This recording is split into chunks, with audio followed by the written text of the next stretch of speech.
Hello दोस्तों, स्वागत है आपका हमारे YouTube channel mission lecturer UK 2025 पर। तो दोस्तों, आज की क्लास में बात करेंगे हम प्रवक्ता हिंदी द्वितीय प्रश्न पत्र पर आधारित। इससे पहले हमने जो क्लास कराई है दोस्तों, काव्य शास्त्र पर आधारित हमने क्लास की थी और लगातार काफ़ी सारे क्लासेस हमारी काव्य शास्त्र पर आधारित आई हुई हैं। तो आई होप आपने वो सारी क्लास हमारी देखी होंगे। तो आज की क्लास हमारी बहुत इंपॉर्टेंट होने वाली है और आज के टॉपिक जो हमारा है वह है संधि और संधि विच्छेद। क्योंकि इससे पहले वाली क्लास में हमने उपसर्ग और प्रत्यय का टॉपिक लिया था दोस्तों। तो आप लगातार हमारे चैनल के प्लेलिस्ट में जाइए और हिंदी की क्लासेस आप लगातार देख लीजिएगा। और जो भी अभ्यर्थी भी नए हैं हमारे चैनल की मेंबरशिप जरूर ज्वाइन कर लीजिएगा दोस्तों, प्रवक्ता हिंदी विशेष की, जिसमें आपको रेगुलर क्लासेस हमारे द्वारा देखने को मिलेंगी और बहुत आसान से पेमेंट पे ये क्लास होगी। तो आप बहुत आसानी से इसको ज्वाइन कर लीजिएगा। नीचे डिस्क्रिप्शन में आपको ज्वाइन सेक्शन देखने को मिलेगा, वहाँ पर आप क्लिक करके आप देख लीजिएगा कि आपको प्रवक्ता हिंदी विशेष करके यहाँ पर देखने को मिलेगा। 199 में मेंबरशिप आप ज्वाइन कर लीजिएगा और आपको क्लासेस लगातार देखने को मिलती रहेंगी। तो दोस्तों, यहाँ पर हम बात करेंगे आज की क्लास के अंतर्गत द्वितीय प्रश्न पत्र का यूनिट 4, जिसमें हमने उपसर्ग और प्रत्यय का स्टडी पहले कर लिया है, उपसर्ग और प्रत्यय की। और आज हम बात करेंगे संधि और संधि विच्छेद पर आधारित। ठीक है, तो बहुत महत्वपूर्ण ये क्लास रहने वाली है, इसलिए बिना स्किप किए पूरे क्लास को जरूर वॉच कीजिएगा। इसके संधि और संधि विच्छेद का टॉपिक बहुत ज़्यादा इंपॉर्टेंट है, यहाँ से क्वेश्चन आपको 100% देखने को मिलने वाला है। तो इसलिए इसकी हमारी 2 क्लासेस रहेंगी दोस्तों। ठीक है, तो आप लगातार क्लासेस पर बने रहिएगा। तो बिना देरी किए हुए आज की क्लास को स्टार्ट करते हैं। संधि क्या होता है दोस्तों? दो समीपवर्ती वर्णों के मेल से दो समीपवर्ती वर्णों के मेल से जो विकार उत्पन्न होता है, उसे हम जो परिवर्तन होता है उसे क्या कहते हैं? संधि कहते हैं। ठीक है, तो समीपवर्ती वर्ण जो होते हैं उनके मेल से जो विकार उत्पन्न होगा, जो परिवर्तन होगा, जो चेंज आएगा, उसे हम क्या कहते हैं दोस्तों? उसको हम संधि कहते हैं। अब संधि के अंतर्गत दोस्तों हम अगर बात करें, जैसे आपका दयानंद है, तो दयानंद में क्या है? दया प्लस आनंद। तो दो शब्द हैं आपस में, दया और आनंद दो शब्द हैं। तो इन शब्दों को आपस में मिलाने से एक परिवर्तन उत्पन्न हुआ और यानी कि विकार उत्पन्न होता है, तो बन गया दयानंद। ठीक है, तो ये एक संधि हो गई। इसी प्रकार जैसे परीक्षा धन अर्थी, तो बन गया परीक्षार्थी। अविष्ट जो है अनुधन इष्ट, तो अविष्ट बन गया अनुधन विष्ट, अनुविष्ट बन गया। इसके अलावा निह धन चिंत, तो निह धन चिंत क्या बन जाएगा दोस्तों? निश्चिंत बन जाएगा। जल औषधि, जल धन औषधि। ठीक है, तो ये मिल के जो है संयुक्त समीपवर्ती वर्ण दोनों हैं। जल जैसे जल औषधि, तो किससे बना? जल अब अलग शब्द है, औषधि अलग शब्द है, तो इनको मिलाकर एक जो अर्थ निकला वो जल औषधि बन गया। ठीक है, तो इनके संयोग को क्या बोलते हैं? इसे संधि कहते हैं। अब दोस्तों, संधि के मुख्यतः 3 भेद होते हैं। एक होता है स्वर संधि, दूसरा होता है व्यंजन संधि, तीसरा होता है विसर्ग संधि। ठीक है, तो 3 भेद आपने देख लिए, स्वर संधि हो गया, व्यंजन संधि हो गया और विसर्ग संधि हो गया। तो 3 प्रकार की संधियाँ होती हैं। अब ये दोस्तों हमारे शॉर्ट नोट्स हैं, इनको आप नोट जरूर कीजिएगा और इस क्लास को आप बिल्कुल भी स्किप मत कीजिएगा, क्योंकि हम बहुत डिटेल इसमें स्टडी नहीं करने वाले हैं। रिवीजन क्लास है, तो रिवीजन के दृष्टिकोण से इसको रखा गया है। अब बात करते हैं दो स्वरों के मेल से जो विकार उत्पन्न होता है, उसको हम क्या कह देते हैं? स्वर संधि कहते हैं। तो स्वर संधि में दो स्वरों के मेल से विकार उत्पन्न होता है, यानी कि परिवर्तन उत्पन्न होता है, उसको हम स्वर संधि कहते हैं। जैसे सूर्य धन अस्त, तो सूर्य धन अस्त मिलके क्या बन गया? सूर्यास्त बन गया। ऐसी सदैव में क्या होता है? सद धन एव होता है, सदैव। ठीक है, नव धन आगत, नवागत कहलाता है। तो ये जो है स्वर संधि को रिप्रेजेंट करता है दोस्तों। ठीक है, अब बात करते हैं दोस्तों स्वर संधि के भेद। अब स्वर संधि के भेद कितने होते हैं दोस्तों? स्वर संधि के 5 भेद होते हैं। जैसे दीर्घ स्वर संधि, गुण संधि, वृद्धि संधि, यण संधि और अयादि संधि। तो स्वर संधि के 5 भेद हो गए टोटल। एक दीर्घ संधि हो गई, एक गुण संधि हो गई, वृद्धि संधि हो गई, यण संधि हो गई और अयादि संधि हो गई। तो ये 5 संधियां हैं दोस्तों, स्वर संधि के भेद के अंतर्गत आते हैं। अब फाइनली अगर हम बात करें, सबसे पहले बात करेंगे दोस्तों, इनको आप याद रखना, स्वर संधि के 5 भेद होते हैं और टोटल संधियाँ कितनी होती है? 3 होती हैं। ठीक है, अब सबसे पहले बात करते हैं दोस्तों दीर्घ संधि। अब दीर्घ संधि बहुत आसान होती है। दीर्घ संधि में क्या होता है कि दीर्घ स्वर बनता है। ठीक है, दो अक्षरों के मेल से क्या बनता है, एक दीर्घ स्वर बनता है दोस्तों। जैसे आपके पास जब ह्रस्व अ ई उ, ठीक है, अ ई उ या दीर्घ आ ई उ के बाद क्रमशः अ ई उ या आ ई उ ही आए। ठीक है, जैसे अ के बाद अ आ जाए और उसके अलावा जो है ई के बाद ई ही आ जाए, तो इससे मिलकर बन जाए जैसे अ धन अ आ बन जाएगा। क्या बन जाएगा? आ बन जाएगा। या अ के बाद जैसे आ के साथ ही आ जाए, तो ऐसे में आ ही बनेगा। जैसे छोटी ई और छोटी ई दो बार आ जाएं तो उससे बड़ी ई बनेगा। तो ये क्या है? दीर्घ है। यानी कि जिसमें दो स्वर हैं और ह्रस्व स्वर हैं, लघु स्वर हैं, और उनको मिक्स करके जब एक दीर्घ स्वर बनता है तो उस संधि को हम दीर्घ स्वर संधि कहते हैं।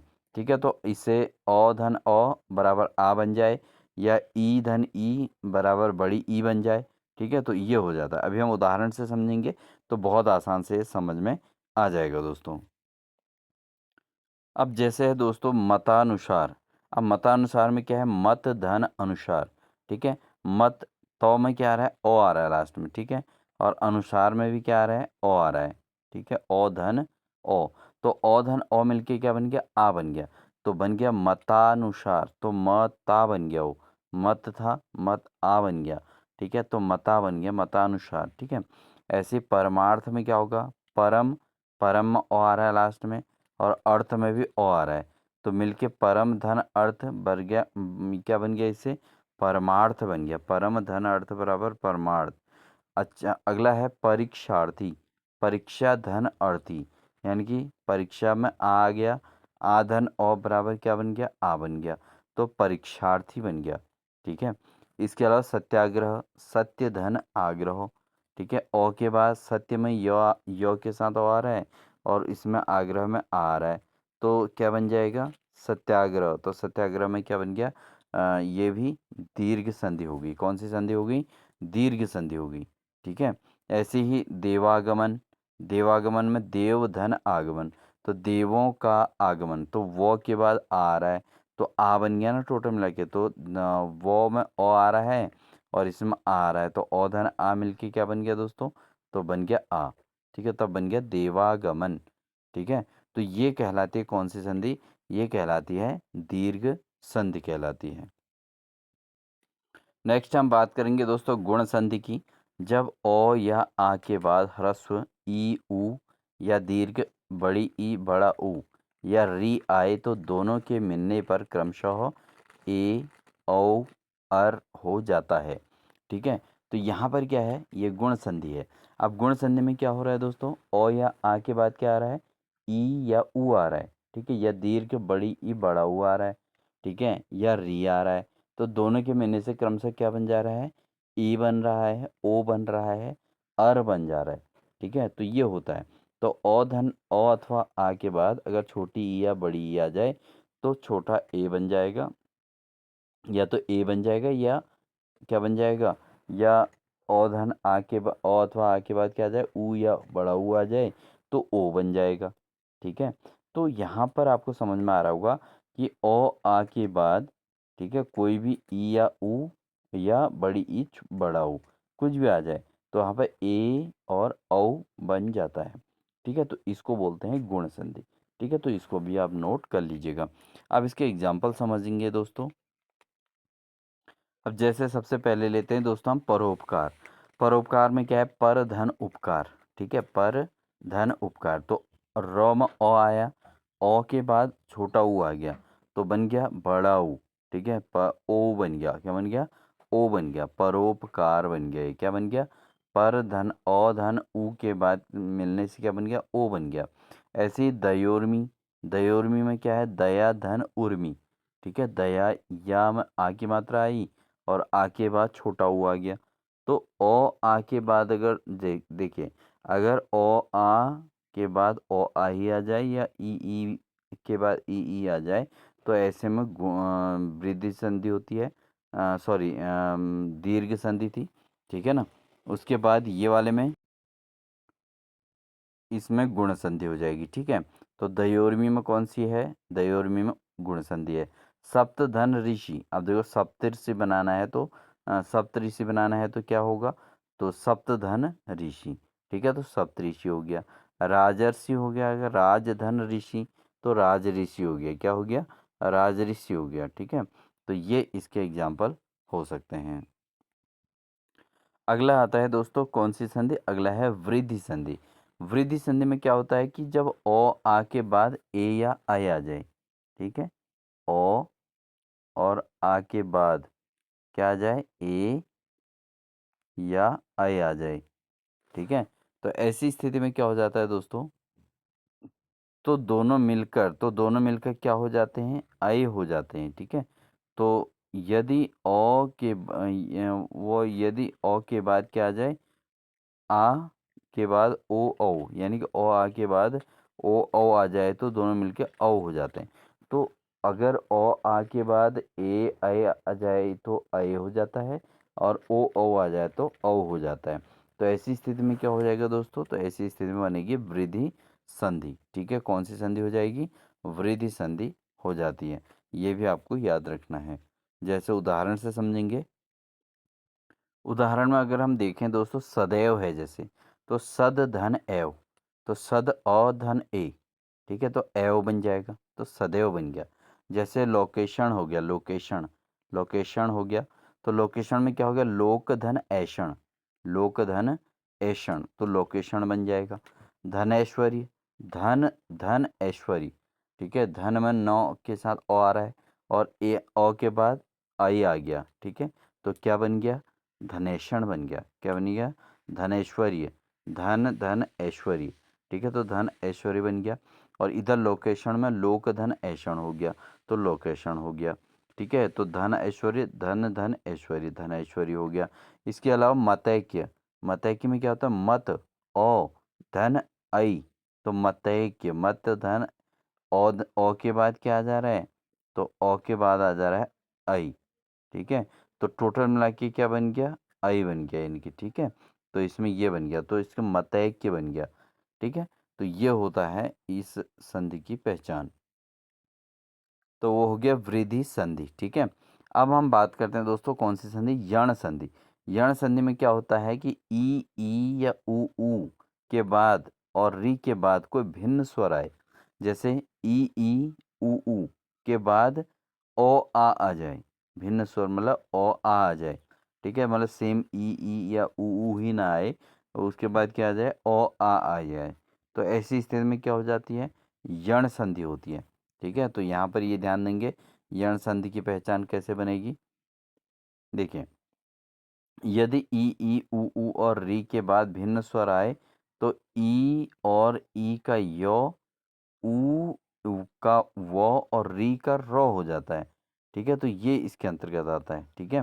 तो इस चीज़ को आपने ध्यान देना है। ई यदि ई ऊ और री के बाद भिन्न स्वर आए, तो ई और बड़ी ई का क्या बन जाता है? यो, और ऊ वो ऊ का वो बन जाता है, और री का रो हो जाता है, ठीक है। तो इस चीज़ को आपने समझना है, ठीक है। इसको आप नोट कर लीजिएगा, ठीक है, बहुत इंपॉर्टेंट फैक्ट है। और इसको भी हम एग्जाम्पल से समझते हैं। अब इसका एग्जाम्पल क्या है? जैसे अत्यधिक, क्या है? अत्यधिक। तो अति अधिक का क्या हो जाएगा? अति धन अधिक, अति भी है और अधिक में। तो अति में बड़ी ई आ गई, अति में ई आ गया, और अधिक में ओ आ गया, तो ई के बाद क्या आ गया? कोई स्वर आ गया, और पहला स्वर आ गया वो भी ओ, ठीक है। तो ई के बाद ओ आ जाना, तो ये है आपकी यण संधि। कौन सी संधि है? यण संधि। उसके बाद अत्युक्ति, अति धन उक्ति, अति में ई आया, और फिर ई से पहले ऊ आ गया, ई के बाद ऊ आ गया, तो यहाँ पर कौन सी होगी? यण संधि होगी। अत्याचार, अति धन आचार, देखो यहाँ पर ई आया और ई के बाद आ गया, ठीक है, तो अत्याचार बन गया। प्रत्युत्तर, प्रति धन उत्तर, प्रति ई के बाद ऊ, ठीक है। तो इस तरीके से जब कोई भिन्न स्वर आते हैं, किसी एक स्वर के बाद दूसरा अगला स्वर जो है अलग प्रकार का आएगा, तो वहाँ पर कौन सी संधि होगी? वहाँ पर यण संधि कहलाती है दोस्तों, ठीक है। तो ये यण संधि के एग्जाम्पल हो सकते हैं। और भी बहुत सारे एग्जाम्पल होते हैं दोस्तों, सब प्रकार के एग्जाम्पलों की संख्या बहुत ज़्यादा है, लेकिन हम इसमें 4-5 एग्जाम्पल से ही आपको इस टॉपिक को क्लियर करने का प्रयास करेंगे। अगला है दोस्तों अयादी संधि। कौन सी संधि है? अयादी संधि है।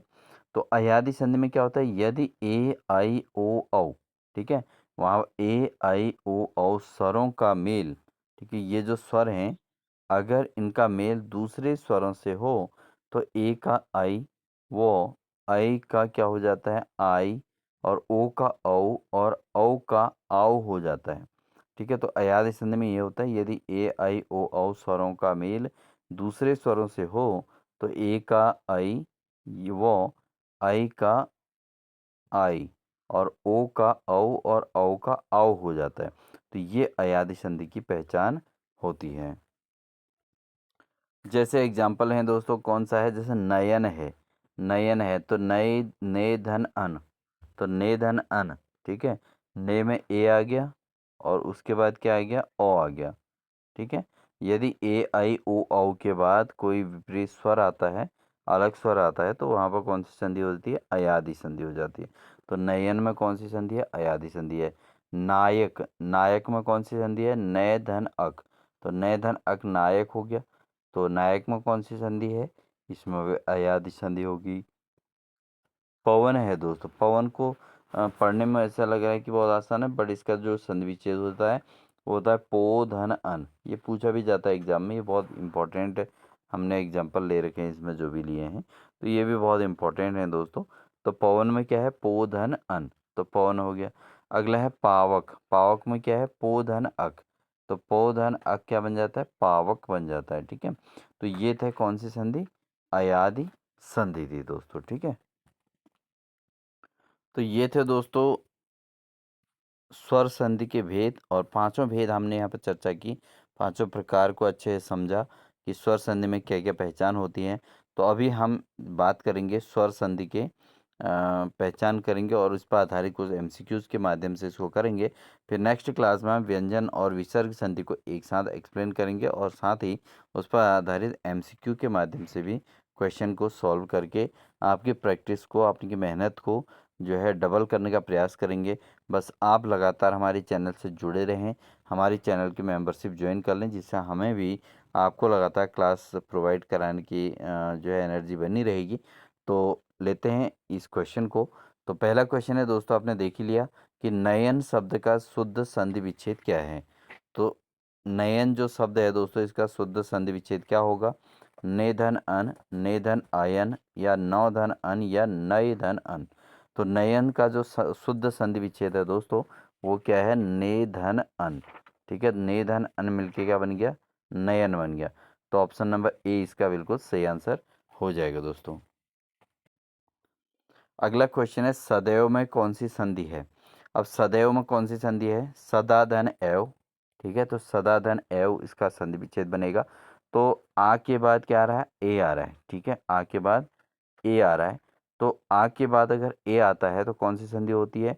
तो ये होती है वृद्धि संधि। ठीक है, तो यहाँ पर सदैव में कौन सी संधि होगी दोस्तों? ये हो जाएगी वृद्धि संधि हो जाएगी। अगला क्वेश्चन है निम्नलिखित में से किस शब्द में गुण संधि है। अब इसमें पूछा गया है कि कौन से शब्द में गुण संधि है। जैसे हिमालय है, इत्यादि है, तल्लीन है। ठीक है, तो इन तीनों में तो गुण संधि के लक्षण नहीं है दोस्तों। तो इसका जो चौथा ऑप्शन है दोस्तों, वो क्या है? देवेंद्र। तो देवेंद्र में क्या है? देव धन इंद्र। ठीक है, तो इसमें क्या होगा? संधि विच्छेद क्या होगी? पहले संधि विच्छेद समझना है। तो आपका हो जाएगा देव धन इंद्र। तो टोटल क्या बन जाएगा? देवेंद्र। अब देवेंद्र में वो आ रहा है, वो मतलब ओ आ रहा है, और ओ के साथ क्या आ रहा है? ई आ रहा है। तो अगर ओ के साथ ई आ रहा है तो ए बन रहा है, आई बन रहा है, तो बन जाएगा देवेंद्र। ठीक है, तो देवेंद्र बन गया। तो इसका इसमें कौन सी संधि है? गुण संधि है देवेंद्र में। ठीक है, कौन सी संधि है? गुण संधि है। जब ओ आ के बाद ई आता है, ठीक है, तो गुण संधि होती है। तो इसलिए ऑप्शन नंबर डी इसका सही आंसर हो जाएगा। अगला क्वेश्चन है दोस्तों, अन्वय का संधि विच्छेद क्या होगा। अब अन्वय, अन्वय का संधि विच्छेद क्या होगा? तो अन्वय तो बहुत आसान है दोस्तों, क्योंकि आधा नौ आया है ना, तो बनेगा ये किससे? छोटे ऊ से बनेगा। तो क्या बनेगा? अनु धन आई। ठीक है, अनुधन आई से बनेगा अन्वय। ठीक है, अनुधन आई, तो ऊ धन ओ, तो किससे बनेगा, ऊ धन ओ से बनेगा वो। ठीक है, अनुधन आई हो जाएगा, ऊ धन ओ, तो बन जाएगा अन्वय। ठीक है दोस्तों, तो कौन सा ऑप्शन सही होगा इसका, ऑप्शन नंबर ए इसका सही आंसर हो जाएगा, अनुधन आई। अगला प्रश्न है उच्छिष्ट। उच्छिष्ट का शुद्ध संधि विच्छेद क्या है। तो उच्छिष्ट का संधि विच्छेद क्या होगा, उत धन शिष्ट या उत धन शिष्ट, उत धन शिष्ट या उधन चिष्ट, शिष्ट। ठीक है, तो यहाँ पर अगर हम देखें तो क्या बनेगा, देखिए वो हमें क्या चाहिए, उच्छिष्ट। ठीक है, तो उच्छिष्ट के लिए क्या करना पड़ेगा, पहले उत, ठीक है, उत धन शिष्ट, क्योंकि दोनों के दोनों शब्दों का अर्थ भी निकलना चाहिए। तो उत धन शिष्ट हो जाएगा, क्या बन जाएगा, उच्छिष्ट बन जाएगा। क्या बन जाएगा, उच्छिष्ट बन जाएगा। तो ऑप्शन नंबर क्या हो जाएगा, बी इसका सही आंसर हो जाएगा दोस्तों। दोस्तों उम्मीद है आपको हमारी क्लास अच्छी लग रही होगी। तो अगर अच्छी लग रही है तो वीडियो को लाइक ज़रूर कर दीजिएगा। तो दोस्तों ये थी हमारी आज की क्लास। आई होप आपको ये क्लास अच्छी लगी होगी। क्लास अच्छी लगी है तो वीडियो को लाइक कर दीजिएगा, चैनल पर नए हैं तो चैनल को सब्सक्राइब कर लीजिएगा, साथ ही बेल आइकन दबाकर ऑल नोटिफिकेशन ऑन कर लीजिएगा, क्योंकि इसी प्रकार की क्लासेज आपको हमारे चैनल के माध्यम से देखने को मिलती रहेंगी। तो आप जो है आज की क्लास के अंतर्गत जो स्वर संधियाँ पढ़ी हैं उनके नोट्स ज़रूर तैयार कर लीजिएगा, और ये जो एग्जाम्पल हमने कराए हैं दोस्तों, ये बहुत इंपॉर्टेंट रहने वाले हैं। उच्चिष्ट जो हमने ले रखा है दोस्तों, उच्चिष्ट ये भी बहुत इंपॉर्टेंट है, क्योंकि ये भी एग्जाम में पूछा गया है, प्रीवियस पेपरों में आप देखोगे तो आपको मिलेगा ये। तो ये ऐसे प्रश्नों को आप ज़रूर नोट कर लें जो थोड़ा कठिनाई भरे होते हैं, क्योंकि कहीं पर संधि विच्छेद पूछ देता है, कहीं कुछ पूछ जाता है, तो छोटी मोटी गलतियों की वजह से मार्क्स जो है एग्ज़ाम में कैंसिल हो जाते हैं, कट जाते हैं, और जिससे जो है क्या होता है, क्या सिलेक्शन जो है आधा 1 नंबर या 2 नंबर से रुक जाता है। तो इन चीज़ों से बचने के लिए आपको एक एक चीज़ को बारीकी से समझना होगा। तो उम्मीद है आपको हमारी क्लास अच्छी लगी, तो वीडियो को लाइक कर दीजिएगा, और साथ ही दोस्तों हमने जो है परीक्षा की तैयारी हेतु किस तरीके से आप टाइम टेबल मेंटेन कर सकते हैं, यह हमने वीडियो बनाई है, उसको आप देख लीजिएगा। और साथ ही हमने इसके जो डिस्क्रिप्शन है उसमें कुछ बुक्स प्रोवाइड कराई हैं दोस्तों। आप अगर आपको अच्छे लगे तो ज़रूर परचेज़ कर लीजिएगा, लिंक उसमें ग्रुप उसमें दिया रहेगा डिस्क्रिप्शन में। तो आप उस लिंक के थ्रू अगर उसको परचेज़ करेंगे तो बहुत बेहतर रहेगा। तो आई होप आप सब ऐसे ही करेंगे। मिलते हैं आपको एक नेक्स्ट बेहतरीन क्लास के साथ, तब तक के लिए दोस्तों अपना ध्यान रखिएगा और अपनी तैयारी को कंटिन्यू रखिएगा। Wish you all the best.